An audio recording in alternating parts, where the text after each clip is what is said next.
episode 3 of the SPI podcast. I'm alone in the studio today, so I brought along Edward, our assistant. You met him in episode 2 in a couple of videos we showed you and incidents that we talked about. Anything to say to our guest today, Edward? I guess he's feeling quiet today, a little dead in here. So I just wanted to let you guys know, as usual, we're doing something different with this podcast. So for all of you who wanted to meet us, maybe you aren't in town or maybe you were busy the weekend we had our speaking engagements, this is a little treat. You get to see what we spoke about and what happens at our speaking engagements. This one was particularly interesting because the library that we did this at is known for being haunted by a young boy. That little boy may have made an appearance. If you watch closely during the footage, you'll see on the table next to us where we have several items of gear laid out that at various points during our speech that these items go off. There is a lantern that goes off. There is a ball that goes off. I'm told repeatedly, I was focused on the people that I was speaking to and not on those objects during the presentation. But some of those watching really enjoyed it. So take a look, see what you think, let us know in the comments. And we will be back, of course, the weekend of Halloween. We will not be broadcasting on the Friday as we are usually. But we will be, within a few days of that, we will be doing a full team in costume interview with Hank and Mark of Hank's Think Tank and Studio 1-3. So even though you'll have to wait an extra day or two for that one, it will be a real treat. So stick around, make sure you catch episode 4 as well. But we hope you enjoy our speech and episode 3. All right, everybody, welcome.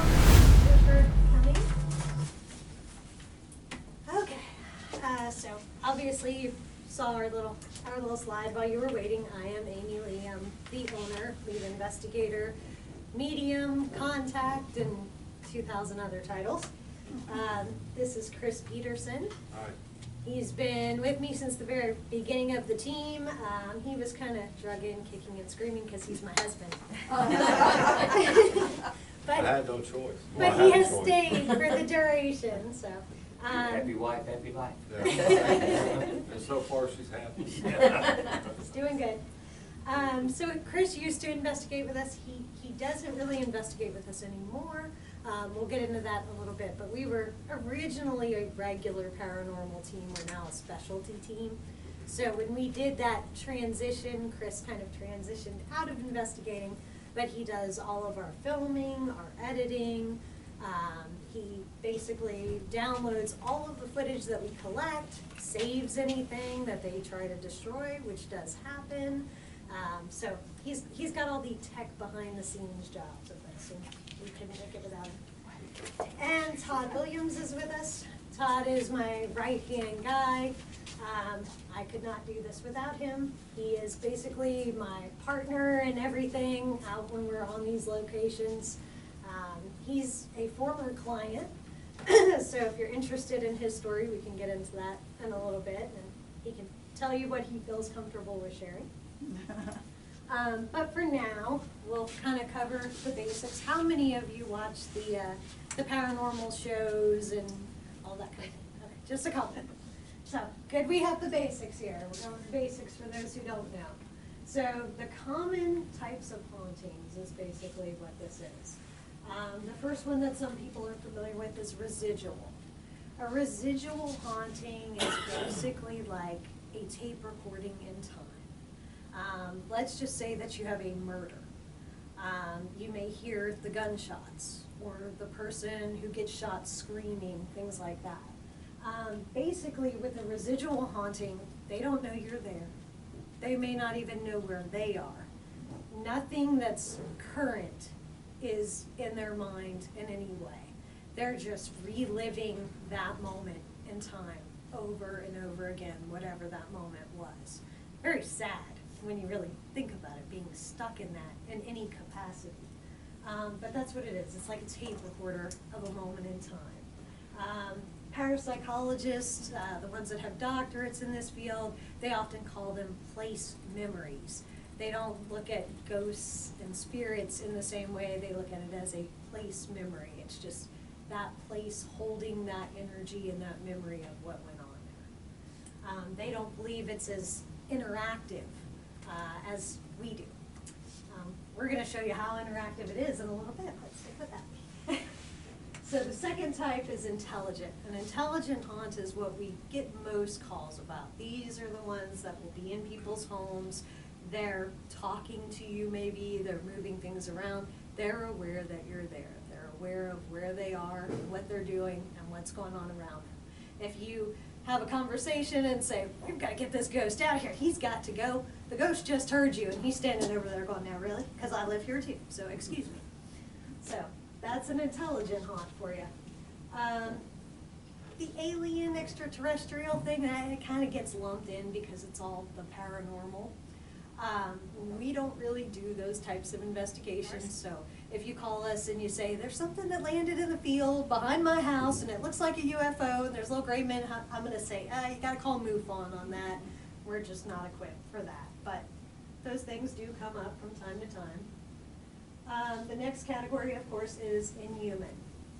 This is an odd category, and it's a very, very large spectrum.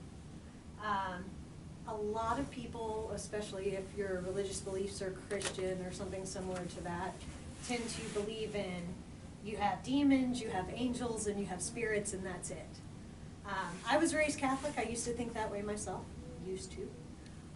After 30 years of doing this, I can tell you, no, there's a whole plethora of things that just don't fit into any one of those categories. They are just something entirely different. Common ones that you would think of would be things like Bigfoot or the Loch Ness Monster. These are things that are considered cryptids, which are inhuman entities. Some of these are seen in physical form. People report seeing Bigfoot all the time.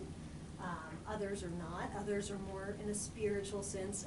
Things like fairies would also fit into this category. So again, huge spectrum of just oddities.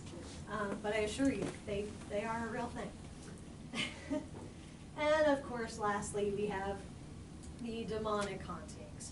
Now, depending what your religious beliefs are, you may call these different things.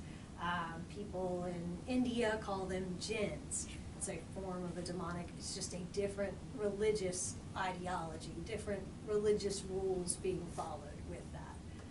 So different cultures have semi-different names for them, but the most common in the umbrella term is a demonic. These are not humans. They are very, very strong. They are very, very evil, and they intend harm and chaos. Not something you want in your home, but unfortunately, it does happen here. It does. Would you like to share your little story? That would probably be a good moment. Yeah. Up to it. Yeah, well, I mean, it just, things moving around the house. I mean, it actually woke my wife up one night, forced her to open her eyes and look, and all she could see was glowing red eyes and white claws, and she just froze in terror. I mean, she's heard it rustle around the house. She said things move across the house, things push her. They'll actually get into your dreams literally and try to scare you to death while you're asleep. They'll put thoughts in your head. I mean, they do all sorts of wonderful things. I mean, it's just, ours went on for months, and hence me being the former client. So he called us and Something took to care of witness, it. and they exist. And then he joined up and said he wanted to help other people who had gone through the same thing, which I can't think of a better reason for being part of this team. So, all right, so we're going to go through these now. This is just some of the equipment we use, and that'll help you later when you see things to identify. So most of these tools we have an example of here, and we'll show you that physically as well as I go through them. This one is called a Boo Bear. He is a specialized EMF detector, so if a spirit were to come up and interact with him, they could give him a little hug or a touch, and his little green light would turn to a red light. So they're really good for when we're dealing with a lot of child spirits, things like that, kind of puts them at ease. It's like giving them a toy that they can interact with. What is EMF? EMF stands for electromagnetic field. Everything gives, well, not everything, but a lot of things give off an electromagnetic field. People have a slight one. Devices like these have very strong ones. Depending how old your home is and how old your appliances are, your appliances give off some degree of it. Older homes give off a higher degree of it. So when we go into a home, the first thing we do after the clients leave is go through the entire house and check the EMF. Super high EMF levels have actually been known to cause hallucinations, auditory and visual. They can make people sick. So, you know, when we first started back in the day and we were a regular paranormal team, we would have a lot of calls for, I'm seeing shadows and I'm hearing this and I don't feel well when I'm at my house. I think this thing is really bad. We would go out and we would check a lot of times that wires weren't properly grounded, things like that. And that was actually what was causing the problem. We would show them the readings and say, you don't need us, you need an electrician. Show them this, get this fixed, you will be fine. And that was usually the case. Yeah. So K2 meters measure that. We do have one here. So you can see this device does interact with it a little bit. A baseline setting on this is green. If you have one and you walk your house with it, you want your house to be 1 green. That's good. That means it's low. So that means the general area here is low. We just have some devices that are emitting a little, and that's normal. If you have a smart home, the more tech you have in your home, the more EMF you're gonna have. So that's something that we get with a lot of younger people today, that everything's hooked up and Alexa this and that, and yeah, tons of it. Digital EMF meters are kind of similar. They just read it out in a digital format instead of lighting up the lights. The higher the number, the more closer, close they are, or whatever's making it go on. Millimeters, also very similar. They have, again, a digital readout, so work in a very similar fashion. We do have our fancy little lantern EMF detector. Do you want to show them how that works? That's your baby there. It's pretty much it's a fancy proximity. one. I mean, the closer you get, the more it'll go off. So all they have to do is physically get So close they to it can with do their that energy and and just it'll go continue. off.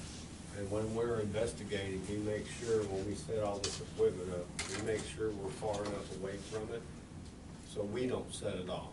Exactly. That way we can get clear, correct readings, so when we explain, what's going on in these clients' houses, we can be for sure and not give them false.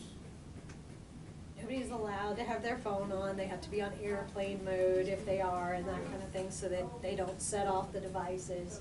And we typically will set all of this up out kind of in the middle of the room, and we're on the sides of the room, so there's no way that we can interact with it. So the next one is the little cat balls. We have several of these we put out. So it's kind of hard to see in the light. We work in the dark, of course, so you can see it a lot better, but pretty little lights there. They They're get close to very them or easy. touch it, they'll go on. So we sit it down, and after a minute, it will stop going off, just like that. If the spirit wants to come up and interact, they can just slightly tap it, and it goes off. Really good for kids and spirits that aren't as strong, that maybe would have trouble working some of these other devices. We do have full room laser grids. We do not have one of those with us, but you can see this laser kind of coming from far off in the shot.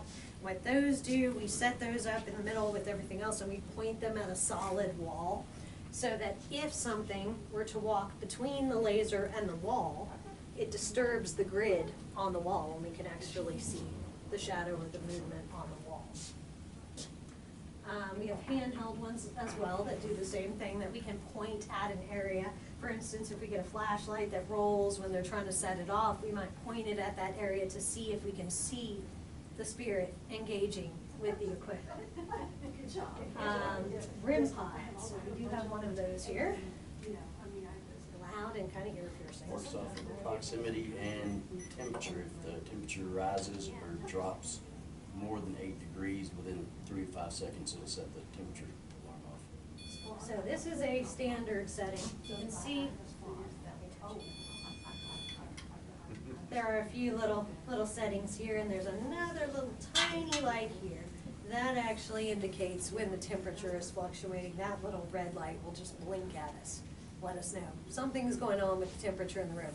May be close to a vent, may not be a spirit, so those are things we have to look out for beforehand. But they can interact with it by lowering that temperature or by coming up and touching the device. Or they can go really crazy. So that's another thing that they can do. The mini mag lights are our very favorite. You can see, and if you've ever worked with these before, you know there are no buttons on them. The only way to operate these lights is by twisting the edge. So it's a really good tool because our clients know there's no way we can influence this. So what we do, I'm going to be careful because I've heard some rumors that there's some things in the library. I don't want to scare anybody. We turn them just barely to on. We shake them like that so we do not get a false positive. We set them down and we step away. I'm not going to leave that on because I don't want anything to interact. And then obviously we start asking questions. I actually have a good Anybody video of it knocking a cat ball over and rolling 2 flashlights. If anybody wants to see that later. And that is not paranormal, that's because I just set the light on it. Just for clarification there. We have several alarm sensors, don't have one of those here, but we do have one in the shot here. They get close and they just sound like a loud alarm. Different ones make different noises. We have ones that chime and do all kinds of different things. Thermal cameras, we do have a thermal camera. They're good in a case where there's a lot of apparitions, like down long hallways, things like that. We can actually aim it and see if there's a temperature variance. So what those do is, obviously people in those look red. We're hot. You can look yellow, have some yellow on you. In a case where there's nothing down a cold hallway, that hallway should look all green. The further we get to the end, the colder, the darker green it should look. So if we see something red and yellow just walk across our screen, we know, nobody's down there. It's measuring a temperature off of something we can't see. We have tons of digital cameras. Some of them are here today, obviously, filming this. Todd actually has a body camera that he sometimes wears, just like the policeman, can put it on to get kind of a different visual and capture different things in the room. Digital voice recorders. So we have a few of those. Our cameras catch things too, obviously, but we have some that are strictly audio. We will play you an audio clip that one of these caught in a few minutes on another slide. So I'm going to go past that for now, and we'll kind of return to that in a minute. I am very old school when it comes to this stuff. The Warrens were a big influence on me, for those who are familiar with Ed and Lorraine Warren, the famous parapsychologists. They used a lot of simple things that produced results, not high tech. They would tie a bell on a door handle. And if the doors were known for opening and closing, they could be in a different area of the house, they could hear the bell go off. So we have a whole set of bells that I can tie to things if I choose to do so. Another thing is spiritual items, or they call them trigger objects in a lot of cases. This would be good, say if you're investigating a hospital, and maybe you have like a wheelchair or something like that, that might have some meaning to a former patient. Things like that sometimes will help them to kind of start a conversation. It's like an icebreaker. You have to be careful with those things too, though, because you can upset something if the trigger object is upsetting. Traumatic. So obviously computers, laptops, stuff like that. And then we have our white noise generator. A lot of people these days use the ghost boxes. You hear that if you watch the shows. You hear the digital voice saying hello and whatever else. I don't like ghost boxes. I'll be honest, like I said, I'm old school and I'm very picky. Anything that can be kind of, yeah, human technology, current, I don't like. The S-Box is basically a white noise generator.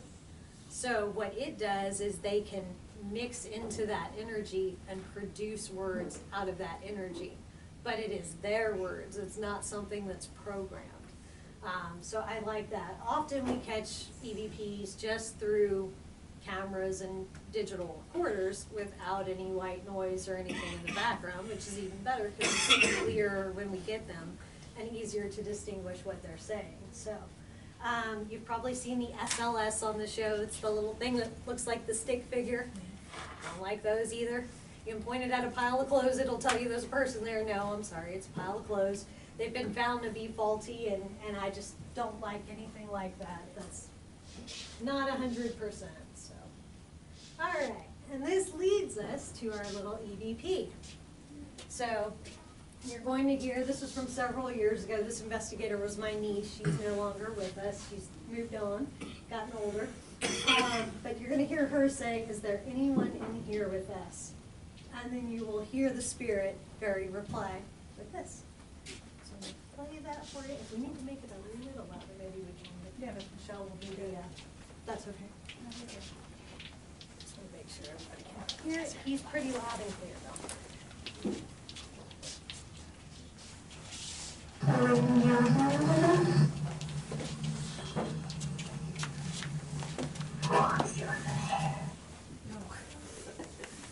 That is not a human saying that. That is definitely a spirit.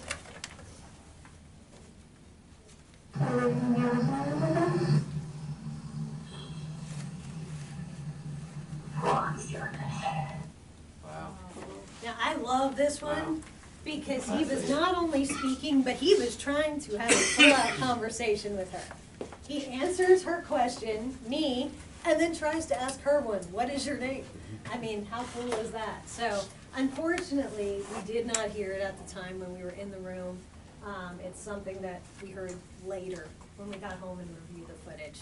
So, I wish, I would have loved to have been in that room and heard him. I wish I could have had a vocal back and forth with him. Okay, so where did the voice come from? I mean, that.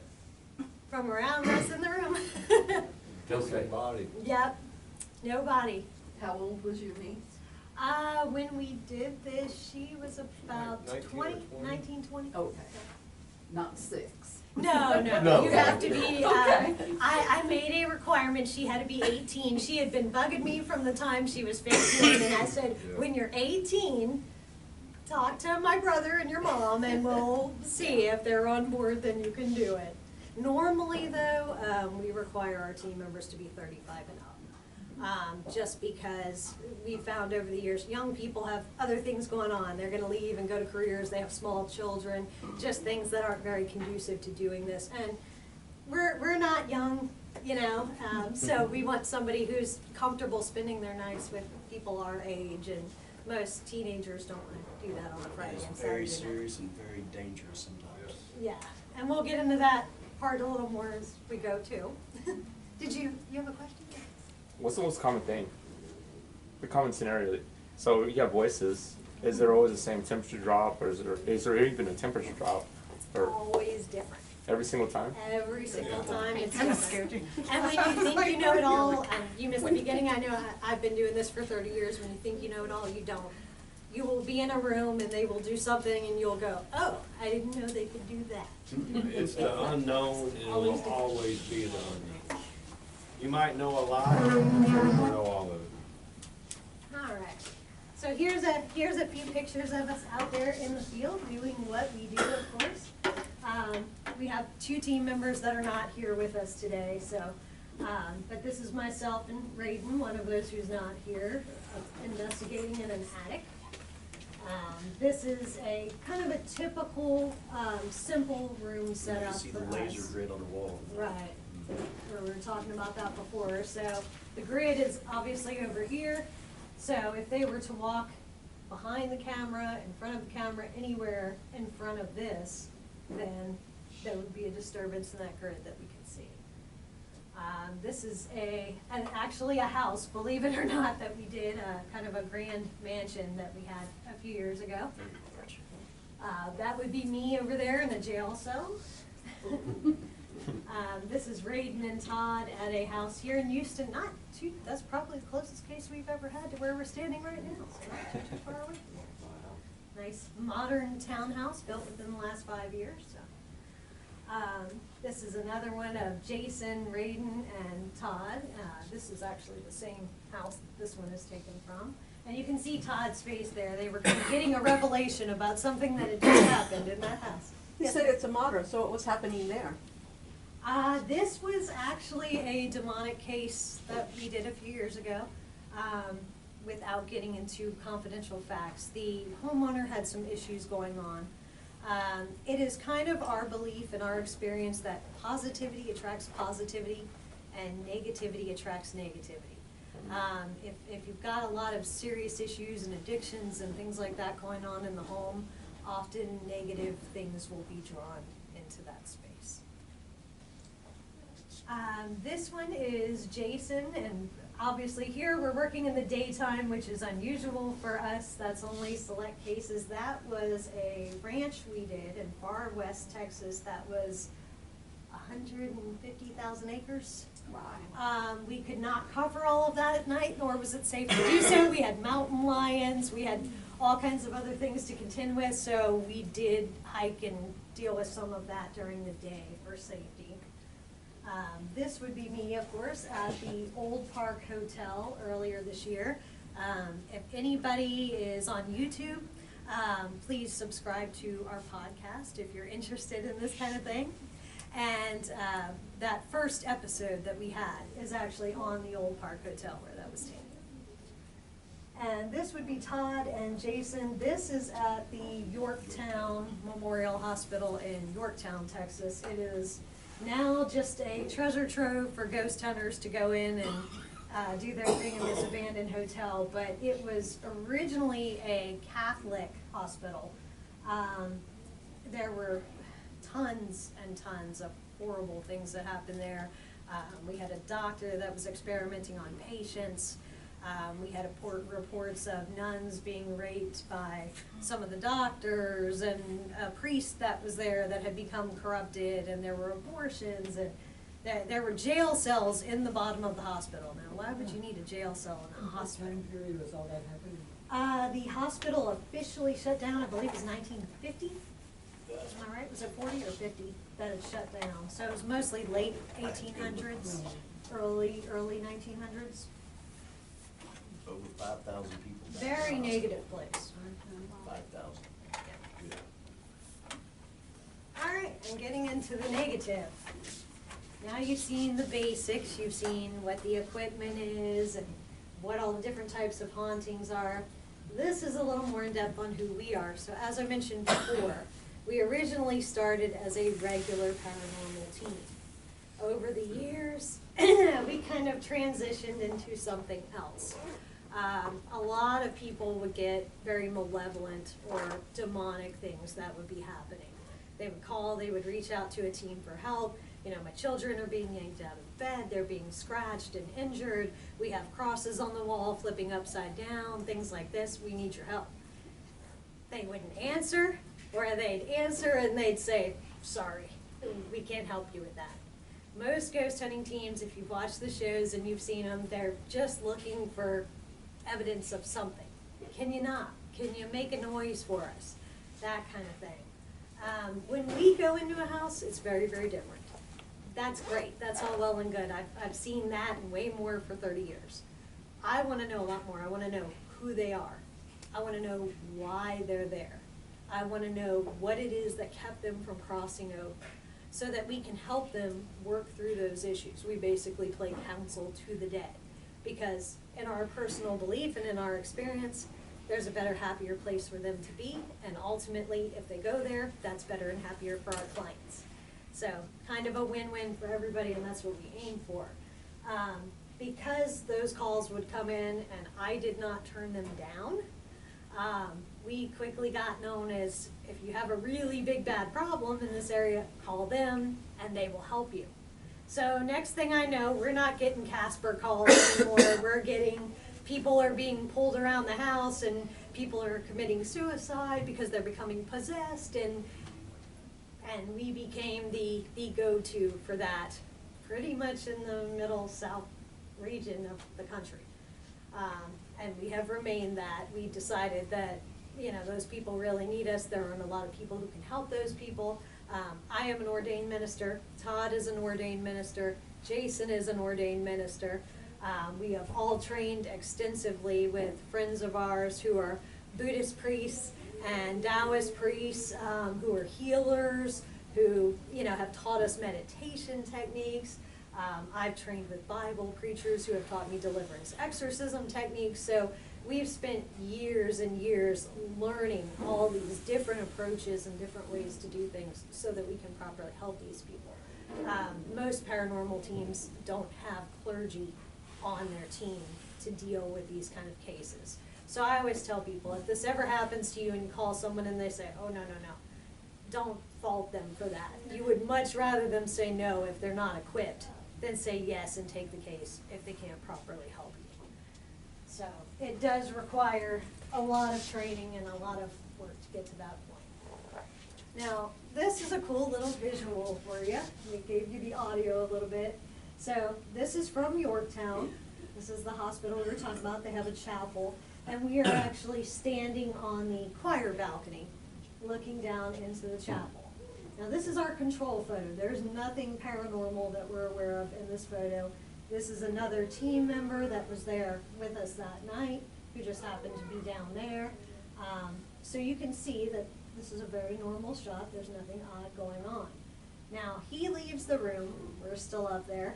And Todd just slightly switches his position and takes another shot.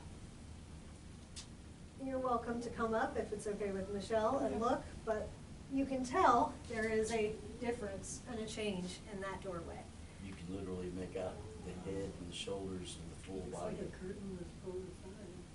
Yeah, you're welcome to come up and look closer. As he said, you can actually, when you get up close to it, you can kind of see the head there, and you can see the body shape of somebody standing there. Now, for reference, it's 3 o'clock in the morning. There's no electricity in this place. Right. The only light No is power. a battery-powered light underneath us. And these that are way. candles, battery So powered if candles. there would have been somebody standing there, their shadow would have went across the top of the piano and on the door. Now, did you capture an entity or a shadow person? That's a good question. But we don't really know because we weren't able to make contact. So all we have there is what we can see. We did make contact, or I did, up on this balcony, but that was with a different entity. And that was actually just vocal. I could sense him up there, but he growled at me very loudly while I was standing there. Wow. My cohort, not Todd, Jason was up there with me, and he said, I want to run down and check something. Stay here. I'm like, oh, thanks. Because we're talking about that we sensed this guy. So I'm standing on the balcony, and I'm out here in the middle, you know, looking over, waiting for him, and I hear, "Argh," you know, from the corner. Wow. So I'm like, let me change my position here. So I kind of backed up. I'm not here for you. You know, that's kind of how that went. Now, Amy, should we be concerned that the light keeps going off on the little ball? It's possible I hit the table when I was over there, so. Yeah. It was when you were over here, just a minute ago. I was And when you watching walk it, I past wasn't gonna it, say anything. We should maybe just turn that off. When you walk It past actually it, it moved doesn't always go while it off. goes moved. You did say Okay. you've had several reports of things here. If Yes. something touches it. And we will elaborate. Yeah, just a minute ago, you So were way we over may here have talking, someone and it who's went off. Nice. trying to communicate. Hopefully I got that on video. Yeah, I see When you walk moving past it, around. it doesn't always go off. It's not you walking past it doing it. Nice. I'm See, gonna it try didn't- very hard not to touch the table here. Well, there you go, some live action for you. And you didn't even have to pay. All right, so of course, because of what we just talked about a moment ago, what we mostly end up dealing with, unlike other teams, is we heavily deal with the demonic. That is rare. You know, on the shows they talk about, oh, it's a demon, it's a demon. Most cases are not demonic cases. I need to preface this by saying that is a rarer thing. Most cases are just lost souls who are trying to find their place. Just because you have a haunting doesn't mean it's bad. It's kind of our culture in America, the horror movies, everything teaches you it's scary, it's evil. Most of the time that's not the case. Our cases are different than the norm because when we're going in, most of the time there have been other teams that have referred us, this is over our head, we need proper help for these people and we're not equipped to do this, or other clergy members who have tried and have been unsuccessful, who are calling me in saying, yeah, we tried and we've done this 3 different times and we just can't fix the problem, can you come in, can you deal with it? So most of our cases are already validated before we ever even show up. A lot of people get malevolent and demonic mixed, you know, they kind of put them together and they're not. Right. You have a They're very totally human separate. spirit that's just really angry and mad Right. and might be leaning towards the darker persuasion. Right. And the difference between those things when you talk about the level of energy and level of ability to interact, a very angry, very strong human might be able to lift this guy up Yeah. and make it levitate for a minute, or, you know, slightly turn something on a table. And that's definitely. But a demonic entity who is up with somebody, if I'm a demonic, I can go up, pick him up in his chair and throw him across the room. It's a very, very throw that different at- level of energy and ability to impact things. So that goes back to what Todd was saying earlier. The cases that we deal with are not the norm. They are very, very dangerous. They're physically dangerous. We have to be on our toes all the time, expecting anything and everything. So is it only people that create these demonic spirits? I mean, so animals and, you know, things like that can't, you know, go into this space where You the do- soul is supposed to be? You do get animal ghosts. We do occasionally, we'll see dogs or cats. In fact, we have a case we're working right now where we've already identified that they have a ghost in the house, among many other things. Just one of very many there.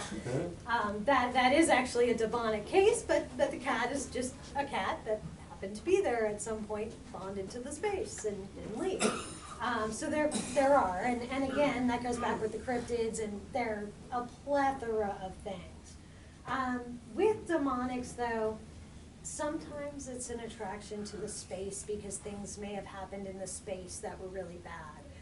If you have a long, horrible history, like the mental institutions are a great example, prisons, things like that. Those places have so much negative activity and energy for so long that they attract those kind of beings.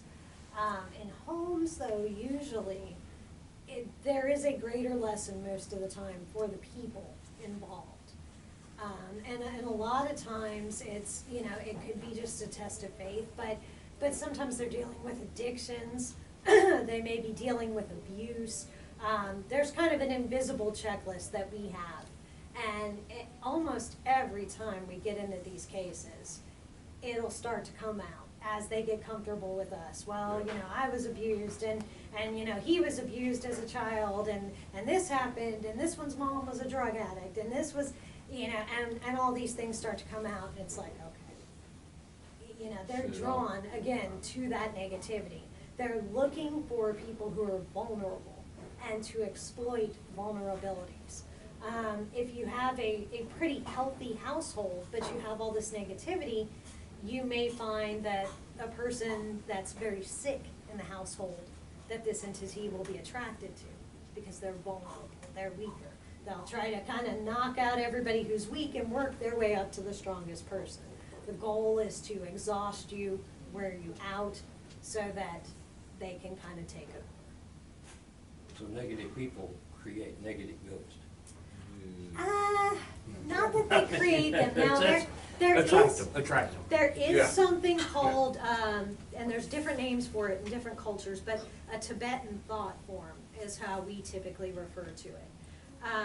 If someone believes, let's say you have no haunting, but you, for whatever reason, you believe you do. I have some horrible thing and it's tormenting. If you believe it strongly enough, you're putting that energy out. It can almost kind of create a form for this entity. We also call it self-manifestation. Right. So that can happen in most of our cases. Like I said, they've been verified multiple times before we ever get there, so we very rarely have that. We used to have that a lot in the early days, but we don't have that a lot now. Could you explain the difference? Industrial light and magic, Hollywood loves to exaggerate. Okay, so you've probably seen it where, the mocking of the Holy Trinity, 3 knocks, the 3 scratches. What is real, what is fiction? A lot of it is real. I'll be honest, it is. The problem with it, and like you said, in Hollywood in the movies, you see all these things. They've got 2 hours to fill. They've got to make it action-packed. They've got to make it as scary as they can. So they're taking the most extreme and making the most extreme that whole 2-hour period. That's not how it is. We sit in these demonic houses for 8 hours at night, and, one room we might not have anything. The next room we might have something really minimal. Maybe in the next room they're trying to throw a ladder on Chris like they did one time.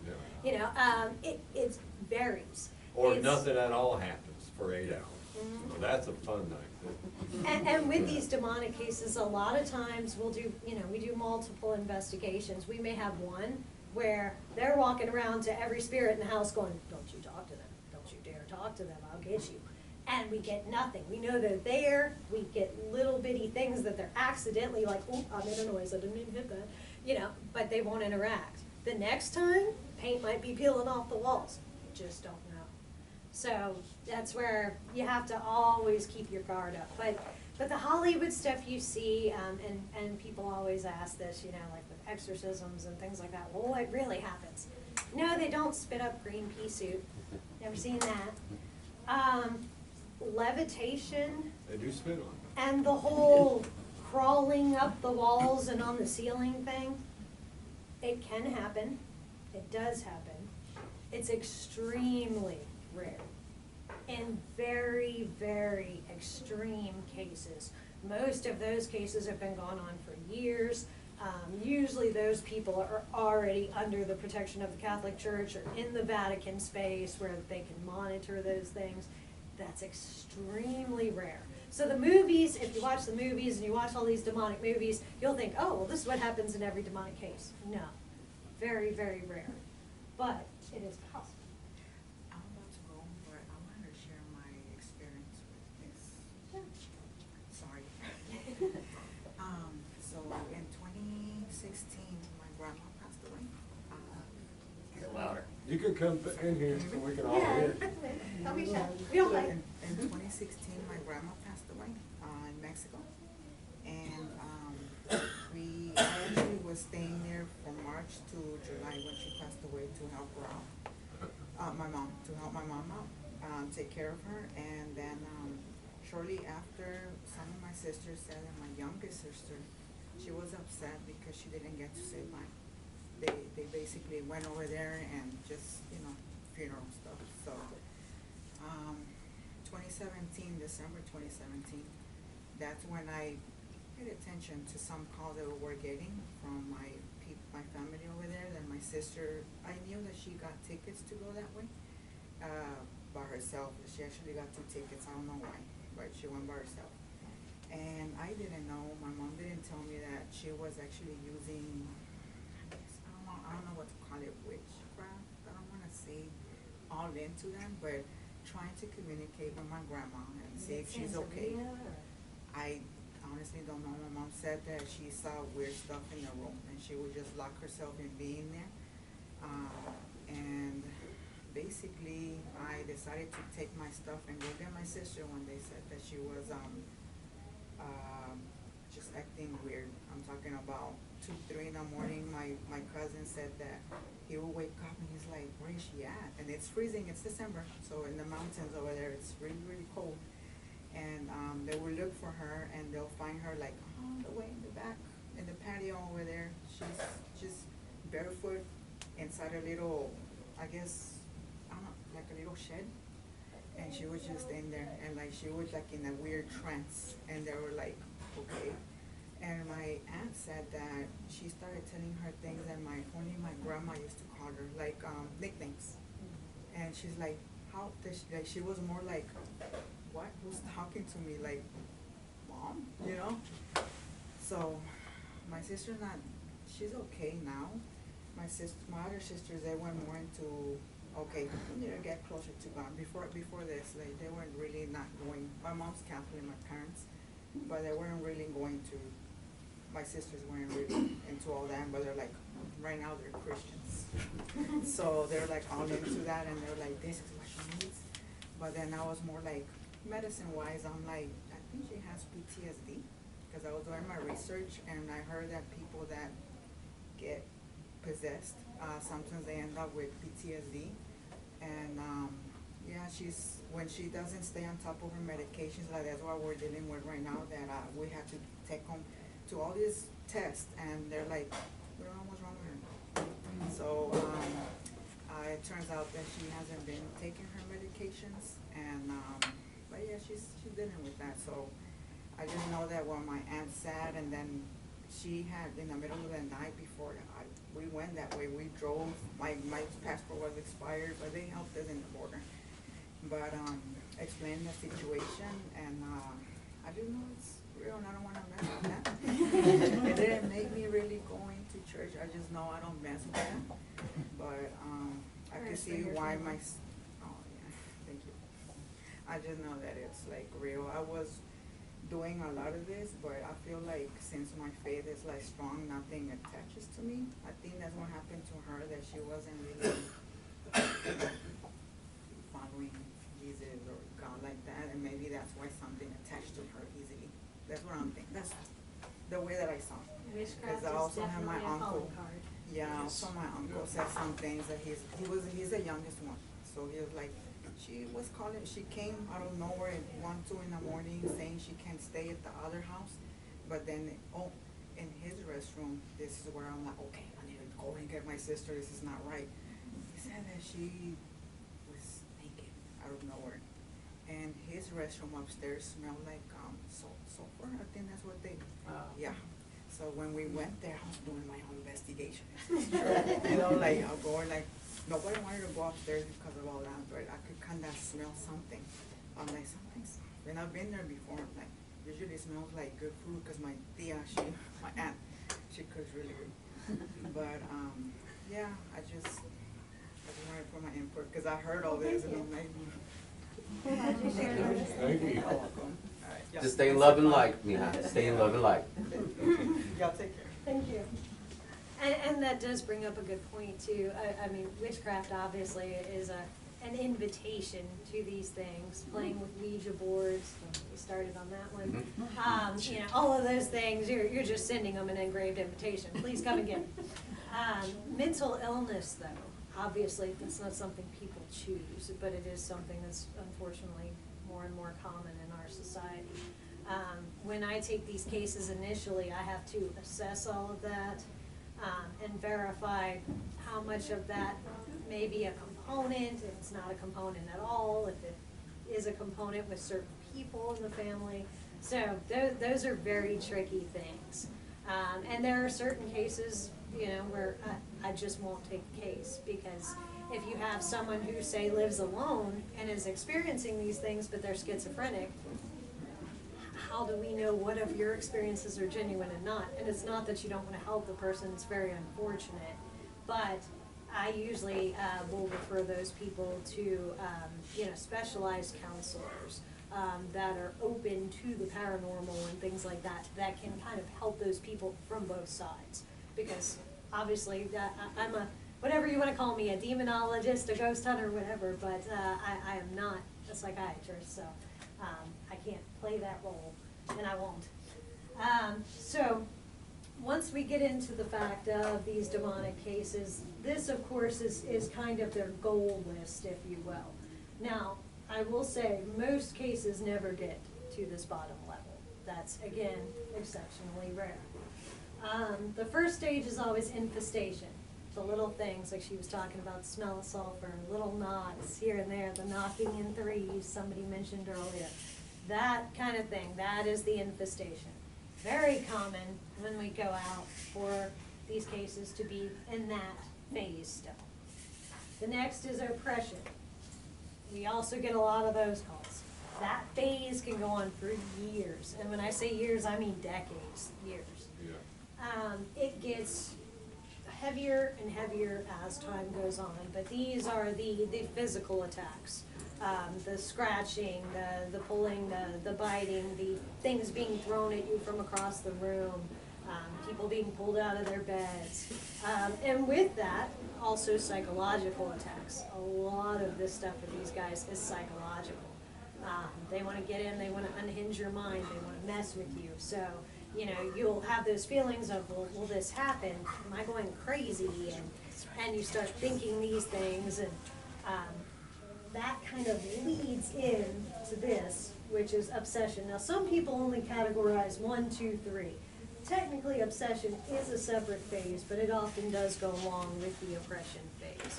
This is when people get obsessed with it. They know they have something paranormal. They know there's something in the house that will move the phone around the counter. But now, today, the smoke alarm is going off. Well, in truth, the smoke alarm battery is just low and you need to change it. But we know there's a ghost doing this, so now it's a ghost that's setting off the smoke alarm too. Well, the no, ghost it's not. is doing everything. But it becomes that everything is the ghost did it. Oh, well, that happens so the ghost did it. Not necessarily. You have to, but when you're in this, it's very, very hard not to let that happen to you, because you're constantly dealing with mental and physical attacks. And that wears anybody down and makes anybody almost paranoid, if you will, which gives that. Now, of course, possession is when the demon actually fully takes over someone. Like I said, it is rare. We have worked a few of those cases. We have one right now that we are dealing with. So, and we are one of the few teams in the southern U.S. who is qualified and experienced in doing exorcisms. That being said, I don't do that lightly. It is always a very last case scenario, and I have a lot of conditions that have to be met for that to be the proper response. It is something we will try not to do. And there are, in different cultures, different ways of handling that. Like I said, I'm raised Catholic, Christian, non-denominational minister. My tactic for it is a little more aggressive with the demonic. Some cultures, like Buddhist cultures, have a much more peaceful way of dealing with it. Those ways are equally effective as long as the practitioner knows what they're doing and the faith and mindset of the person is what it needs to be. And I will occasionally refer those cases off to other friends of ours and other priests that we work with, if I feel that that's a better case for them. Because the end goal is to help the person. That's what we're there for. We're there to help. So whether it's us in the end or somebody else, it's about getting them that. Alright, so the only other thing that I have for you, and then we'll open up Q&A. I don't even know what time it is. 3:52. Okay, good. So, this one is on my phone. It is not on our slideshow. There is no visual to see due to confidentiality for the family.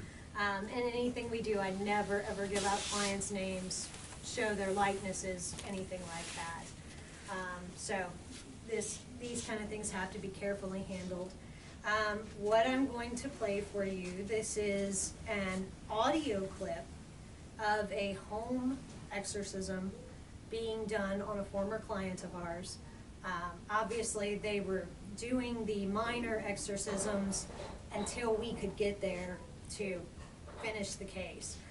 This was a case that we worked on for 3 or 4 months, I would say, in San Antonio. So we were constantly back and forth, and this was towards the end when they just couldn't wait one night for us to get there. The possessed in this family originally was a young man. He was not a blood family member. Their daughter met him and they struck up a relationship. He did not have a good family situation. He had dabbled and some things he shouldn't have and so forth, and he was trying to get his life back together. So she had decided she was going to marry this young man, so they invited him to come live with the family. During that time, there was a family vacation that happened. He agreed to stay behind, take care of the house, watch the dog, all that good stuff. While they were gone, he hung himself in their garage. Before they left, they had concerns because he had started exhibiting strange behaviors that they did not know to be typical to him. And by this, I mean very strange. Things like grabbing a knife out of the knife block and running upstairs and going to hide with it in a closet. You know, very bizarre things. He was talking differently. He'd start talking like he was a different person. He was becoming more and more depressed and just kind of withdrawn from everybody. So they were concerned about all these behaviors, but they had no idea what they were dealing with. Then, of course, he committed suicide. They come home. So they get home and they deal with everything. And then their daughter starts exhibiting the same behaviors that her former fiance had. She had no history of mental illness, no history of any of these traumas that he did, none of this stuff. So it progressed and got worse and worse until they eventually called me, and I spoke to her initially, and then her mom got on the phone and said, please help, I cannot lose another child. He was like a child to me at this point, and I can't lose another family member. Then I said, you won't, we're on the case. So before we could get there to clear in the end, this recording that I'm going to play is her mother doing a minimal exorcism on her just to try and save the moment, so to speak. Now I do apologize, there's a lot of background noise going on.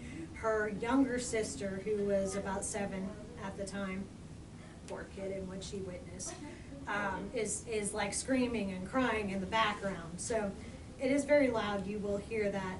What I want you to focus on, though, is the voice of the possessed young lady. You will hear her speaking multiple different languages, some of which are not languages that have been spoken for hundreds of years, and things like that. I actually had my Catholic priest friend try to translate this for me, and he came back and said, I know what it is.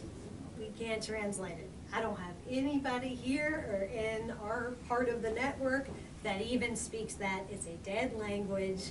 You know, we're talking, if anybody's seen the original Exorcist movie, great movie by the way, you know, at the beginning of the movie, he's over in foreign countries, and you hear this at the beginning, this old dialect that's not really spoken.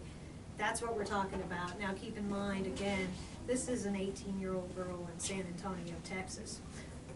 How would she have ever learned that language?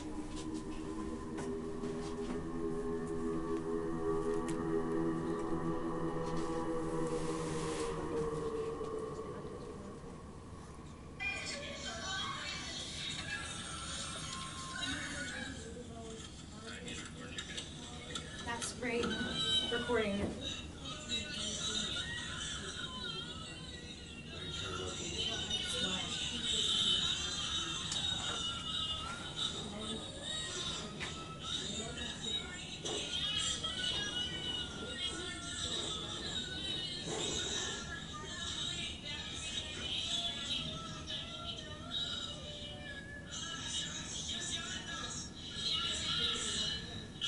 That is not English. It's not Latin.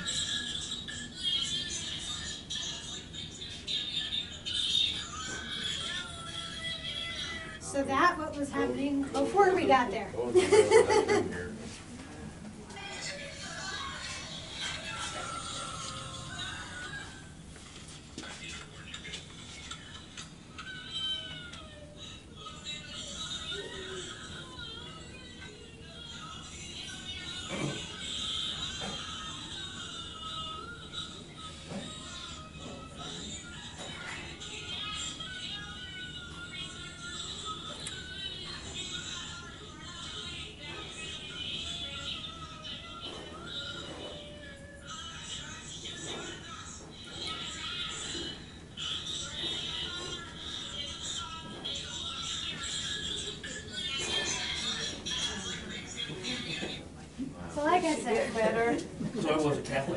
time taken? Yes, they were, and we did do the eventual exorcism that cleared them of the problem. We ended up, it got so bad, we upped our timeline. We showed up ironically on Easter weekend, and we spent the Saturday night that led into Easter Sunday doing a 6.5-hour exorcism on her. Took 9 of us to hold down a girl who was no more than 105 pounds soaking wet for 6.5 hours. She is completely clear. They have all moved on, no more paranormal problems, and they are still in that house. But they have not had any problems since the service was done, and it's been 3-4 years now. Yeah. How long is the longest exorcism you've done? That was the longest as far as consecutive hours. 6.5 hours doesn't really sound that long on the face of it, but when you're dealing with that is a You're very, holding very somebody long down for time. that long. Holding them down. We were all Getting spit on, and scratched. Some members were head butted. You name it, bitten. Just 6.5 hours of complete torment. Of course, her family was there helping out as well, and I can't even imagine what the torment was for them. But Did you discover what kind of language? Because to me, it sounded like it's an Afro-Aramaic language. it is an ancient form of Aramaic that is no Okay. longer spoken. Right, okay. Yeah. Just curious.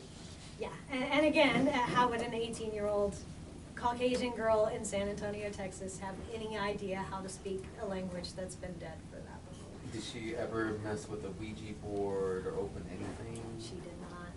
Wow. Yeah, her only association, and it's ironic because the fiance, we never met him, of course, but they told us that when he came into the family, he told them, I think I have something attached to me.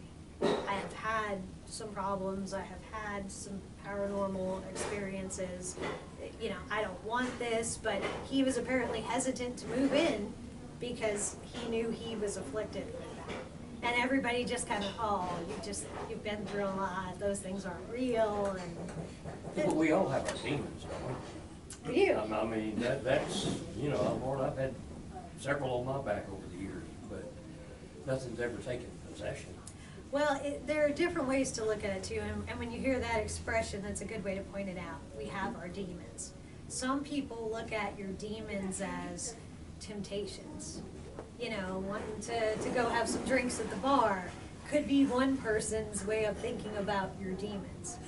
This is obviously in a different and a more physical sense. There's a lot of people who believe in the devil is real and God is real, but the devil can tempt us, but that's all he can do. It's in the eye of the beholder. My experiences tell me otherwise, that he can interact physically, but everybody has to decide what they believe in that for themselves. You almost have to believe in it for it to happen. I mean, I mean, there's two entities, you have to kind of believe in both of them for either one of them to affect you. Yeah. If you don't believe it's happening, is it really? There's an old saying that I love, and they actually used it in the original Constantine movie with Keanu Reeves. And there's someone in the movie at some point that says, well, I don't believe in the devil. And he laughs and he says, you should, he believes in you. As you will. Any questions? We're all up for Q&A now, so hit us up. I know there's stuff y'all got to be wondering about, whether it's for me or Chris or Todd. I know you ladies had a few before we started. Y'all are quiet now. So, do you think we have something in this library? Do you think we have? We would have to investigate it to properly say that. And it's hard, obviously, when you have all the lights and people and noises and things going on, so. I can tell you that what happened, and what we're talking about, because I talked to little Amy about it, is there was a young man who was a student at the local high school, and he loved coming to this library. Loved it, loved being here. Love was here all the time. Well, things didn't go well at school, and he hung himself. his portrait is hanging in the hallway because his aunt and uncle gave us some money with the stipulation that we would always hang that portrait.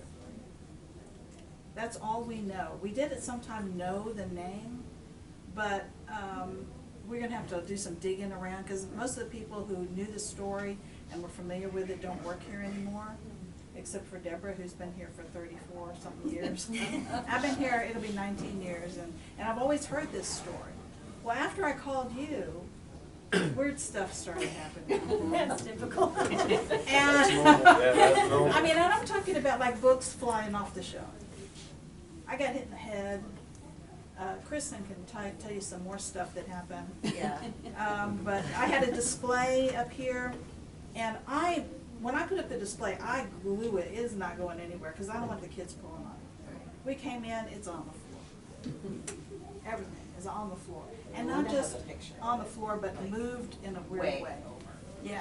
Is he in the corner, like right over Right. here? Right by the bathroom. across the room. Because Wow. my grandson, I started ringing him, and he would run, he's only one now, he would run to the corner and then just stand there and stare, and I'm like, nope, nope, nope, nope, nope, I don't know what you're doing. Because it's Why? been there for a while. I don't know exactly I how don't know many what you do. years. That's It okay. looks like the At least 60s or 25 years. 70s. Well, young children do tend to be more open and susceptible to things because they haven't learned those adult reactions to, oh, it's just the wind. Oh, I just imagined it. They don't have those controls to kind of shut it off. Still pure and innocent. He So they see always- something and it's genuine to them. Yeah, he always ran to the corner, and I'm like, what are you doing? I thought he wanted me to chase him, but no. Right. He would stop and then just, that's what, that's how he talks, and I'm thinking, I don't know who you're talking to, but let's go out of here. Let's go on. But Kristen knows more. Kristen, Well, I've been collecting the stories because I knew y'all were coming, but, so, 'cause I work here too. Yeah, I know. So there's been a couple of things. I would say the most notable one happened a few weeks back. I don't think it was even a month ago, maybe a month at the most. And it was on a Friday morning. We don't open until 1 o'clock on a Friday. So I was out here. Everybody else was having lunch in there. I wanted my lunch later, so I was out here by myself, with Shelby and whatever. And then I needed to use the restroom, so I went out into that hallway. It's like, it's closed off. We're not open yet. All the doors are closed. And in that hallway, it's usually kind of hot and stuffy in there, because it's just little, it's closed off, all the doors are shut and everything. And I went in there, and it was like I was walking into a freezer. Like, and I don't get cold, they can tell you, I don't get cold, like I run hot. But I walked out there, and it was like walking into a freezer. And like, just goosebumps all over. I could feel it up the back of my neck. It felt like every hair was standing on end. I looked at my arm, all of my little hairs were standing up. And the more I walked, the portrait is right next to the women's restroom. The more I walked towards the restroom, the colder it got, until I got right up to that portrait. And I looked at him, and I was like, okay, like, okay, I'm just gonna go to the bathroom, and I'll get out of your way. And like, so I went, and then I came back out, and it was still cold in the hallway. And I went back out here, and I was messing around. And it was about 20 minutes later, and I'm like, if that was real, then I'm gonna think about this a lot, and I don't wanna have just like tricked myself into thinking something happened when it didn't, So I'm like, I'm gonna go back out there and I'm gonna see, like, maybe it's just cold out there today. And so I went back out there. Nobody's been in that hallway, the doors have been shut. I walked back in that hallway, hot and stuffy, like it always is. It went back to normal. And I walked up towards the restroom, towards the painting. When I got really close to it, it was cold again. And it was like a little goosebumpy again, only when I was right next to the picture. And I was like, okay, it's a weird day. So then I came back and I was like, okay, I think there was something. You need to keep a diary, like what Yeah. the date was, what Yeah. time it I'll was. have and to Library figure out- diary. I know, Come I figure could out look back what- when it was, because it was what is whenever we true. ordered that like special lunch. I know, or you were raising your hand too, when she was it about that, or? No, I was curious, like, it feels intuitive that these things would be investigated at night and more things would happen at night, but why is that? What is it about night? The truth is, I mean, people joke about that, like, okay, so the ghosts aren't there during the day. Well, sure they are. At night, we do primarily residential, so even more so for us. When we're able to go at night, you know, we usually arrive around 9 or 10. We're getting started at 10, 11 o'clock. So everything is quiet. All the neighborhood kids are in bed. We don't have Bob next door mowing his lawn. Yeah, we don't have a ton of cars. So it's a more controlled setting.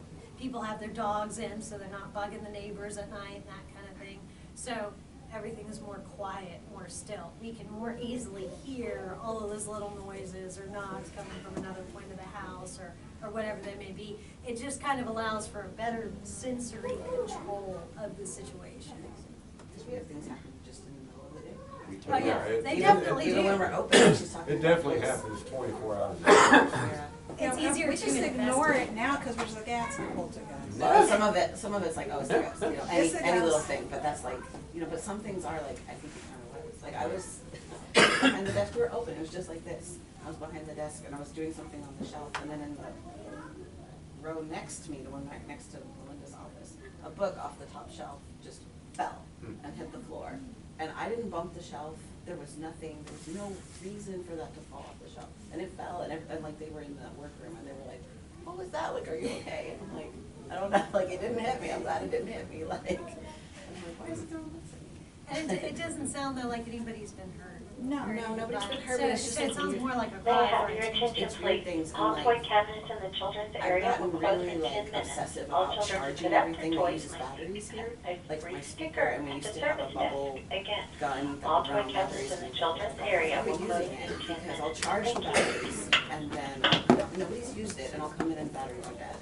And I go to turn on the speaker and there's no music and I'm like, sorry guys, and I feel like we're gonna have to do head, shoulders, knees and toes from my phone, like, or something. People use batteries, other objects, Yeah. they use the energy to drain. We it. quit So, using the oh my bubble God. gun for a couple of reasons, but that was one of them. I'm tired of having to like constantly be paranoid about charging this. I just do old fashioned bubbles. And like the speaker, I'm obsessive about charging it. And our clocks, I don't know, sometimes they will change themselves. Oh, yeah. Remember that? Yeah, that Yeah. Is was it weird. always to a certain time or is it just random? It was like an hour before, I think. It like I rolled don't just know, but we were but we like, have what the heck? we have two digital clocks. They're exactly the same. They're on either side of that wall. You can see this one out here. There's one on the other side inside the workroom. But none of this started happening until I called you.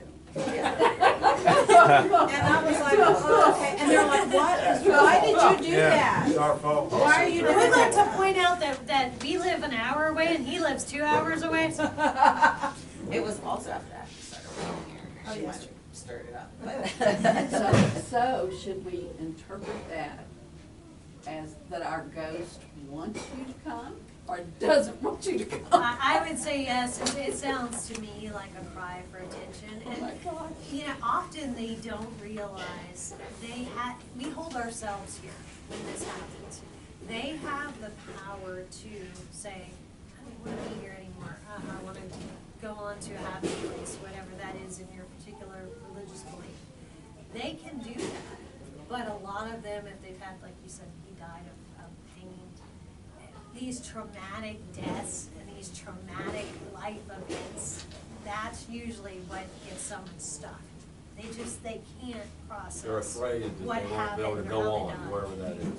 Right, and depending what his religious beliefs are with suicide, there is that whole other level of sometimes they're afraid they won't be accepted. Because I did this, so they're not gonna take me.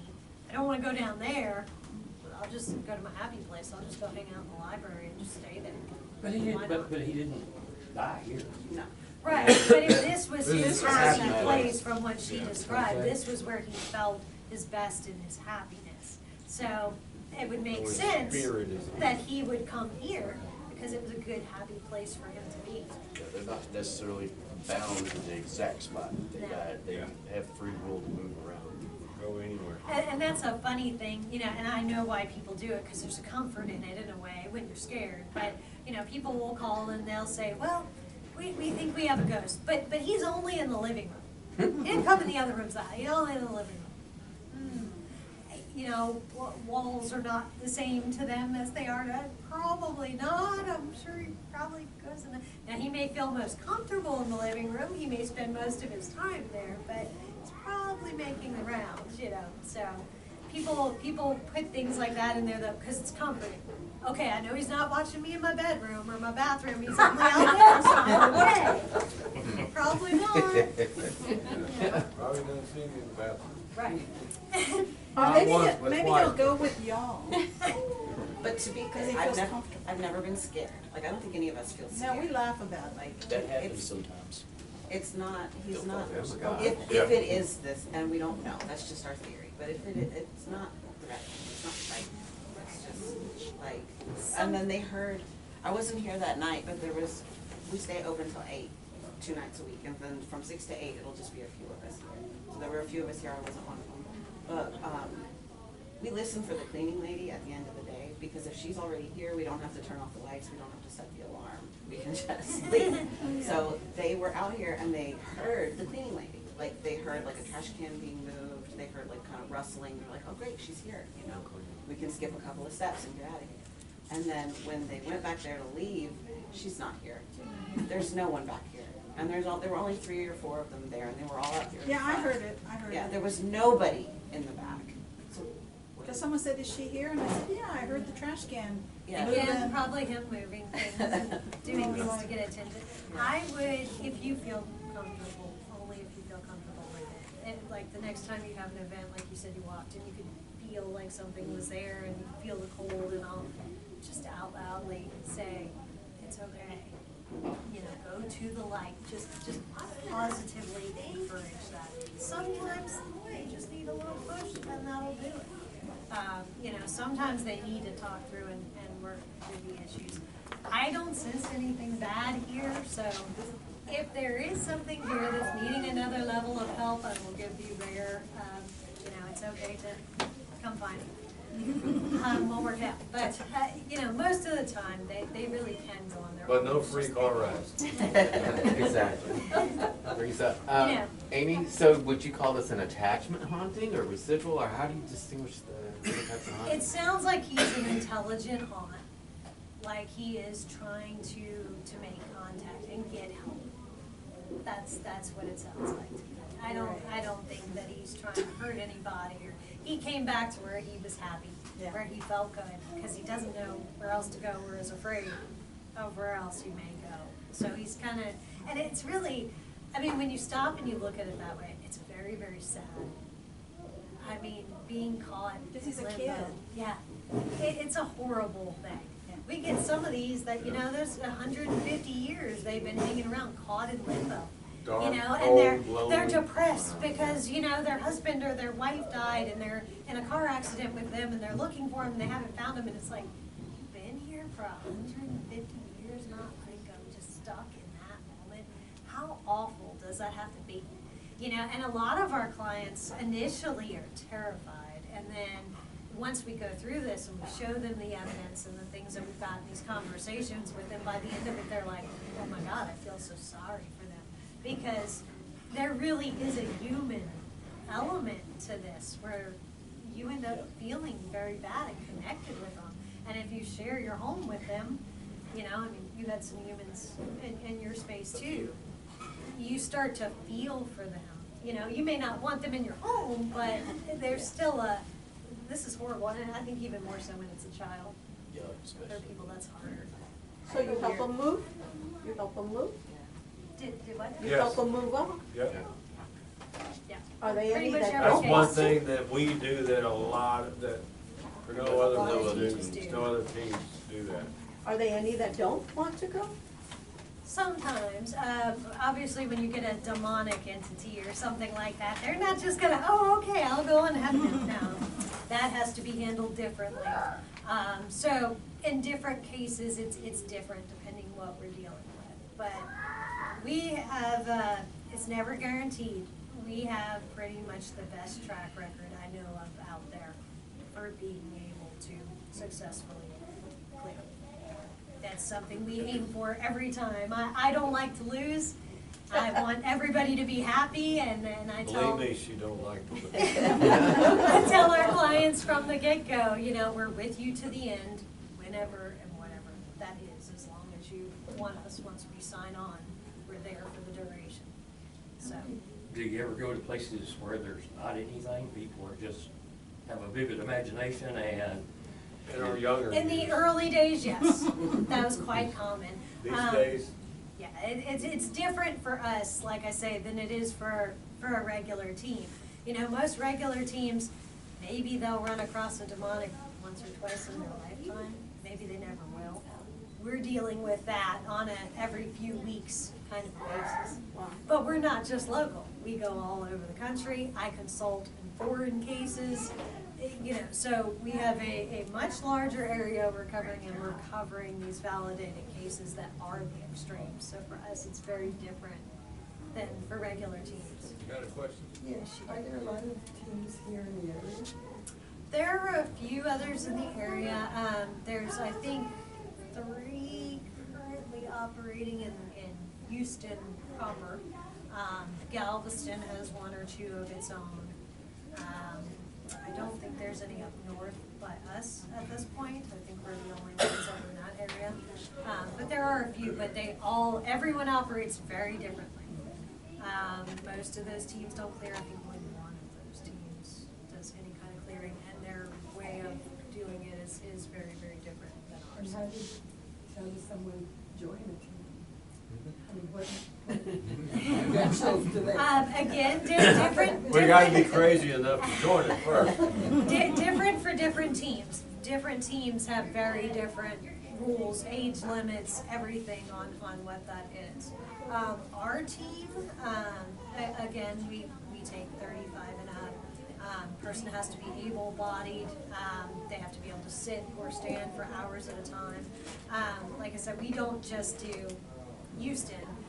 A lot of people think, since we're kind of based in the local area, that's what we do. We're almost never in Houston.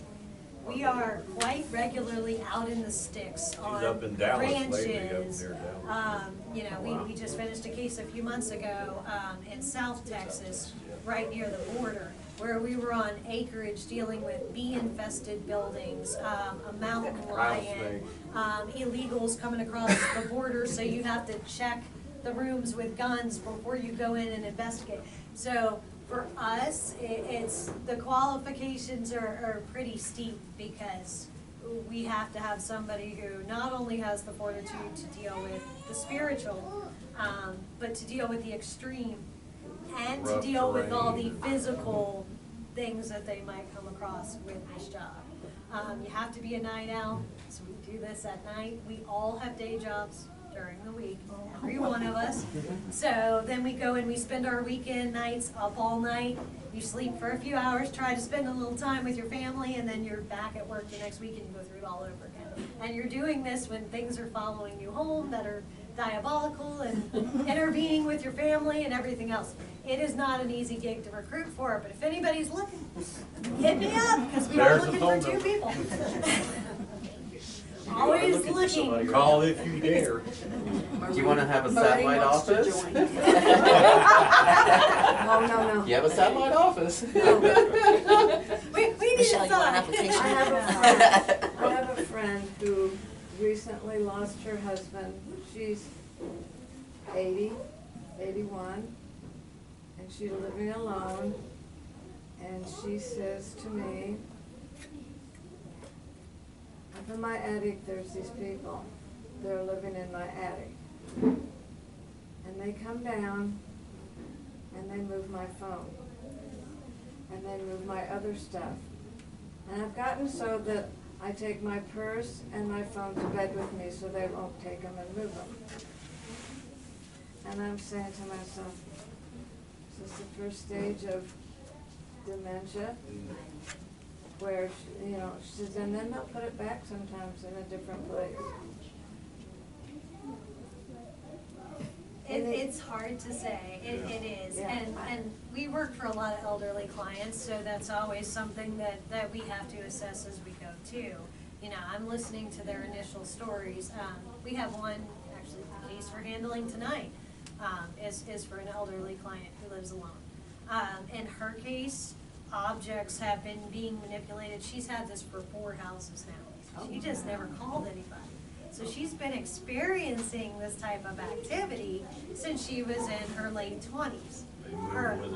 You're right. Her husband is very, very curious. He's in a nursing home facility now for medical needs that he had.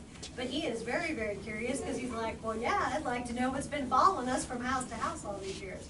She's had friends that have seen it, or grandkids have seen it. So it's a bit different. You know, it's not just her. If somebody else witnesses it, obviously that makes it a lot easier. Okay, there's a physical component, other people are seeing this. But it can be very hard to tell when the person's alone like that. And especially if she's recently lost her husband, because there's grief and there's other things going on there too. Grief to do terrible things in life. Yeah. You know, and I don't know what her general health is too, and this is another thing, you know, that sometimes we'll run across, because when people get very close to the end of life, the best way to describe it is the veil thins. I'm trying to figure out a way to explain that, but it's kind of what's between us and the spiritual world kind of thins out. And when people are close to death, and often they will see, you know, relatives that have been dead for 30 years, or old friends. My Yeah. mom had dementia, and she just recently died, and